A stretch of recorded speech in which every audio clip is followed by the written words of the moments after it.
ఒక ఫ్యామిలీలో కానీ ఆర్గనైజేషన్ లో కానీ ఉమెన్ కి ఫినాన్షియల్ నాలెడ్జ్ ఇంప్రూవ్ అవడానికి ఎలాంటి స్టెప్స్ తీసుకుంటారు అండ్ ఇంకా ఏమేమి తీసుకోవాలి సార్?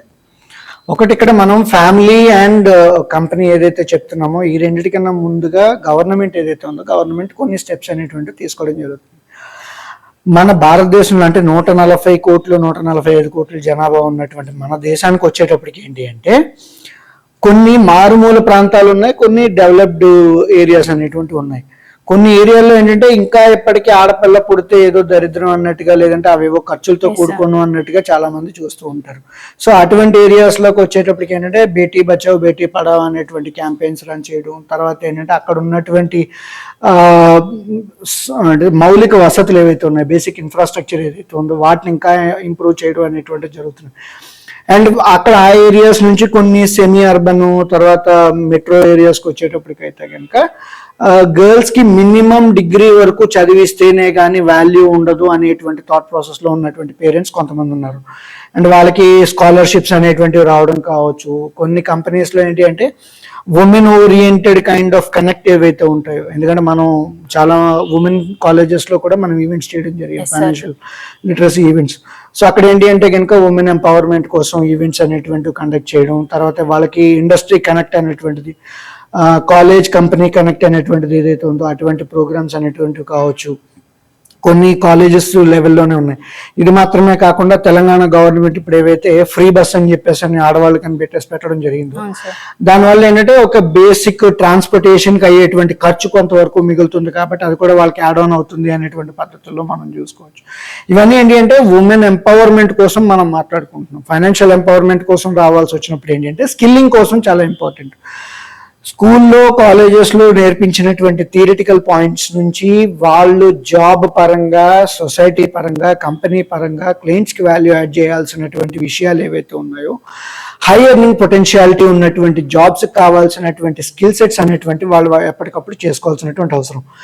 రెండో థాట్ ప్రాసెస్ కింద వచ్చేటప్పటికి అంటే ఫైనాన్షియలీ ఎంపవరింగ్లో స్కిల్లింగ్ గురించి మనం చెప్పుకున్నాం. దాంట్లో రెండో పాయింట్ కింద వచ్చేటప్పటికి ఏంటి అంటే చాలా మంది ఆడవాళ్ళు పార్ట్ టైమ్గా జాబ్స్ చేస్తామని చెప్తూ ఉంటారు.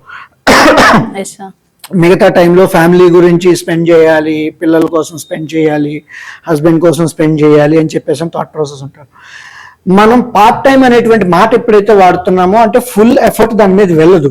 అలా కాకుండా మనం ఏదైతే కెరియర్ కోసం చేసుకుందాం అనుకుంటున్నామో, జాబ్ కావచ్చు, ప్రొఫెషన్ కావచ్చు, లేదంటే బిజినెస్ కావచ్చు, దాన్ని ఫుల్ టైం కింద తీసుకొని ఇంట్లో చేయాల్సినటువంటి పనులని పార్ట్ టైం కింద తీసుకుంటే ఫోకస్ అనేటువంటిది మారుతుంది. నేను ఇవాళ ఖచ్చితంగా ఓకే నా జాబ్లో కంప్లీట్ చేయాల్సినటువంటి టాస్క్లు ఇవాళ ఎట్టి పరిస్థితుల్లో నేను కంప్లీట్ చేస్తాను, లేదా నా బిజినెస్లో ఇవాళ నేను మీట్ అవ్వాల్సినటువంటి క్లయింట్స్ గురించి కావచ్చు, ఆర్డర్స్ గురించి కావచ్చు, అది నేను ఎట్టి పరిస్థితుల్లో నేను పడుకునే లోపు నేను కంప్లీట్ చేస్తాను. నా పిల్లల తాలూకా విషయం ఏదైతే ఉందో ఓకే వాళ్ళ ఇంటికి వచ్చిన తర్వాత దాని తాలూకా రిలేటెడ్ ఏవైతే ఉంటాయో అవన్నీ నేను చేసుకుంటాను అనేటప్పుడు ఖచ్చితంగా ప్రొఫెషన్లోని పైకి వెళ్తారు అండ్ ఫ్యామిలీ కూడా అట్ ద సేమ్ టైం దాన్ని చిన్న చూపు చూడట్లేదు, పార్ట్ టైం కింద చేస్తున్నాం కాబట్టి. సో ఇక్కడ ఫోకస్ అనేటువంటిది ఫ్యామిలీ నుంచి కెరియర్కి అనేటువంటిది రావడం జరిగింది. ఎప్పుడైతే అదృష్టం మళ్ళిస్తామో ఖచ్చితంగా కెరియర్లో వీళ్ళు టాప్ పొజిషన్కి వస్తారు. కెరియర్లో ఎప్పుడైతే పైకి వస్తారో ఆబ్వియస్లీ డబ్బులు కూడా బాగానే వస్తాయి, నేము ఫేము బాగానే వస్తాయి. అండ్ తర్వాత వచ్చేటప్పటికి గవర్నమెంట్ నుంచి ఇంకా సపోర్ట్ కింద, లేదంటే industry related kind of support కింద వచ్చేటప్పటికి మైక్రో ఫైనాన్స్ స్కీమ్స్ ఏవైతే ఉన్నాయో గవర్నమెంట్ వాళ్ళు ఆల్రెడీ ఎప్పటికే చాలా ఇస్తున్నాయి, బ్యాంకులు కూడా వడ్డీలు ఇవ్వడం జరుగుతున్నాయి. కొన్ని సెల్ఫ్ హెల్ప్ గ్రూప్స్ ఏవైతే ఉన్నాయో, స్వయం సహాయక సంఘాలు ఏవైతే ఉన్నాయో అవి కావచ్చు, డ్వాక్రా కావచ్చు, వాటి నుంచి గవర్నమెంట్ నుంచి రావాల్సినటువంటి సహాయ సహకారాలు కూడా క్లియర్ కట్గా అందుతున్నాయి. సో ఇక్కడ కొంతమంది ఏంటి అంటే ఓకే నాకు ఏదో గవర్నమెంట్ ఫ్రీగా డబ్బులు ఇస్తుందిలే అనేటువంటి ఆలోచనలో కాకుండా ఓకే నాకు గవర్నమెంట్ ఇస్తున్న దాని నుంచి నేను సొసైటీకి ఏదో యాడ్ చేయగలుగుతాను, ఎంప్లాయ్మెంట్ క్రియేట్ చేయగలుగుతాను, నా ఫ్యామిలీకి ఇంకా బెటర్ చేయగలుగుతాను అనేటువంటి థాట్ ప్రాసెస్లో ఉంటే కనుక definitely that will help them అని చెప్పేసి చెప్పుకోవచ్చు. Next tax benefits for women entrepreneurs అని చెప్పేసి ఒక ఆర్గనైజేషన్లో ఒక 5 కానీ 3 కానీ అంటే మోర్ దెన్ 50% ఉమెన్ బోర్డు ఉంటే కనుక దానికి ప్రత్యేకమైనటువంటి ట్యాక్స్ బెనిఫిట్స్ లాంటివి ఇవ్వగలిగితే ఇంకా ఉమెన్ ఎంటర్ప్రీనర్షిప్ అనేటువంటిది గ్రో చేయగలిగేటువంటి అవకాశం ఉంటుంది. అండ్ ట్యాక్స్ బెనిఫిట్స్ గురించి మాట్లాడుకున్న తర్వాత నెట్వర్కింగ్ ఏదైతే ఉంటుందో, సో కొన్ని అనేక రకాల నెట్వర్కింగ్ కమ్యూనిటీస్ ఉన్నాయి, వాటిల్లో వీళ్ళు జాయిన్ అయ్యి వీళ్ళ తాలూకా స్కిల్ సెట్స్ని కావచ్చు, బిజినెస్ అనేటువంటిది గ్రో చేసుకోవచ్చు అని చెప్పేసి చెప్పుకోవచ్చు. అండ్ ఇది మాత్రమే కాకుండా కొన్ని ప్రైవేట్ ఆర్గనైజేషన్స్ ఏవైతే ఉన్నాయో జెండర్ డైవర్సిఫికేషన్ కోసం అని కావచ్చు, జెండర్ ఇన్ఈక్వాలిటీ అనేటువంటి ఏవైతే ఉన్నాయో ఇవన్నీ కూడా చాలా వరకు ప్రమోట్ చేయడానికే ట్రై చేస్తున్నాయి. మేబీ 50% ఎన్ఫోర్స్ 50% వర్క్ ఫోర్స్ అనేటువంటిది ఆడవాళ్ళు ఉండాలి, వాళ్ళ కోసం ఫైనాన్షియల్ ఎంపవర్మెంట్ కావాలి, లేదంటే ఉమెన్ ఎంపవరింగ్ కోసం అని చెప్పేసి చాలా వరకు ఉన్నాయి.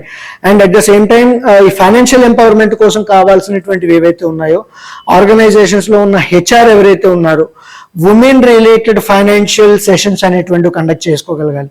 వాళ్ళకున్న సేవింగ్స్ ఆప్షన్స్ ఏంటి, ట్యాక్స్ బెనిఫిట్స్ ఏంటి, ఇన్వెస్టింగ్ ఆప్షన్స్ ఏంటి, ఫ్యామిలీ మెంబర్స్తో ఫైనాన్సెస్ గురించి ఎలా మాట్లాడాలి ఏంటి అనేటువంటి విషయాల మీద ఈ కంపెనీస్ ఏవైతే ఉన్నాయో, ఆర్గనైజేషన్స్ ఏవైతే ఉన్నాయో, ఆర్ బిజినెస్ నెట్వర్క్స్ ఏవైతే ఉన్నాయో అటువంటివన్నీ కూడా ఇలాంటి సెమినార్స్ కానీ వెబినార్స్ కానీ ఏమైనా కండక్ట్ చేస్తే కనుక డెఫినెట్లీ వాళ్ళు ఇంకా పైకి వెళ్ళేటువంటి అవకాశం ఉంది.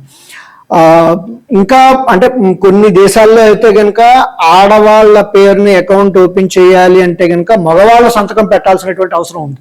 అంటే మన ఇండియాలో ఇంకా ఆ స్టేజ్ ఎప్పుడో దాటిపోయాం. ఎందుకంటే ఇప్పుడు మగవాళ్ళతో సమానంగా ఆడవాళ్ళు కూడా అకౌంట్లు ఓపెన్ చేసుకోగలుగుతున్నారు, మగవాళ్ళతో సమానంగా ఆడవాళ్ళు కూడా సేవ్ చేసుకోగలుగుతున్నారు అండ్ ఇన్వెస్ట్ చేసుకోగలుగుతున్నారు. అంటే మనం కొన్ని దేశాల్లో చూసుకునేటప్పుడు ఏంటంటే ఆడవాళ్ళకి అసలు మనీ రిలేటెడ్ విషయాల మీద మాట్లాడడానికి కూడా హక్కు లేదు అనేటువంటి పద్ధతుల్లో ఉంటుంది. ఇప్పుడు ఆ స్టేజ్ నుంచి మనం ఏంటి అంటే ఓకే, ఆడవాళ్ళు సొంతంగా కష్టపడుతున్నారు, ఉద్యోగాలు చేస్తున్నారు, వ్యాపారాలు స్టార్ట్ చేస్తున్నారు, కాబట్టి ఈ money related kind of education ఇంకా ఎక్కువగా వెళ్ళాల్సినటువంటి అవసరం ఉంది. అందులోకి మీరు ఇంట్రొడక్షన్లో చెప్పారు కాబట్టి only 10% of the women have their financial knowledge అని చెప్పేసి. అంటే మనం ఇంత డెవలప్ అవుతున్నా, ఇంతమంది వర్క్ ఫోర్స్లో ఉన్నా, బట్ స్టిల్ ఓన్లీ 10%కే ఫైనాన్షియల్ ఎడ్యుకేషన్ ఉంది అంటే కనుక చాలా ఆశ్చర్యకరమైనటువంటి విషయాల కింద చెప్పుకోవచ్చు. And lot more to grow అని చెప్పేసి లాట్ మోర్ టు గో అని కూడా చెప్పొచ్చు మనం.